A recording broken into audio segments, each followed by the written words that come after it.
பண்டிகை கால தொடர் விடுமுறையொட்டி கொடைக்கானலில் சுற்றுலா பயணிகளின் கூட்டம் அலைமோதியது. இதனால் கொடைக்கானலின் முக்கிய சாலைகளில் கடுமையான போக்குவரத்து நெரிசல் ஏற்பட்டது.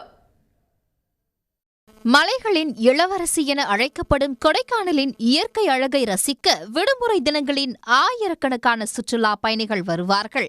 அந்த வகையில் ஆயுத பூஜை, விஜயதசமி என பண்டிகை கால விடுமுறையை ஒட்டி தொடர்ந்து 2வது நாளாக கொடைக்கானலில் சுற்றுலா பயணிகளின் கூட்டம் அதிகரித்து காணப்பட்டது.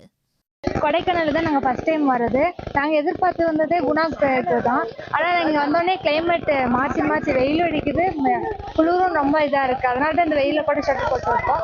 அதில் தான் இங்கே பார்த்தீங்கன்னா பூஜா ஹாலிடேஸ்னால க்ரௌடு ரொம்பவே அதிகமாக இருக்குது. எப்பவுமே வீக்கெண்டில் தான் க்ரௌடு அதிகமாக இருக்கும்.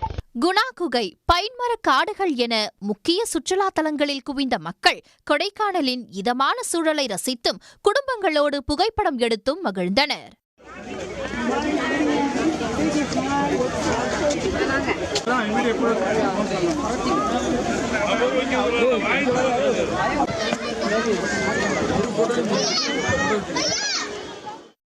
பல்வேறு மாநிலங்களில் இருந்து குவிந்த சுற்றுலா பயணிகளால் மூஞ்சிகள், ஏரி சாலை உள்ளிட்ட சுற்றுலா தலங்களுக்கு செல்லக்கூடிய சாலைகளில் கடுமையான போக்குவரத்து நெரிசல் ஏற்பட்டது. இதனால் நூற்றுக்கணக்கான வாகனங்கள் சாலைகளின் அணிவகுத்து நின்றன.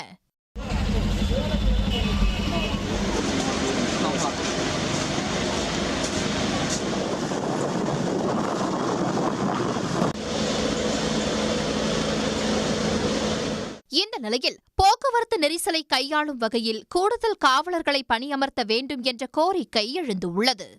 உடனுக்குடன் செய்திகளை தெரிந்து கொள்ள சன் நியூஸ் பெல் ஐகானை கிளிக் பண்ணுங்க.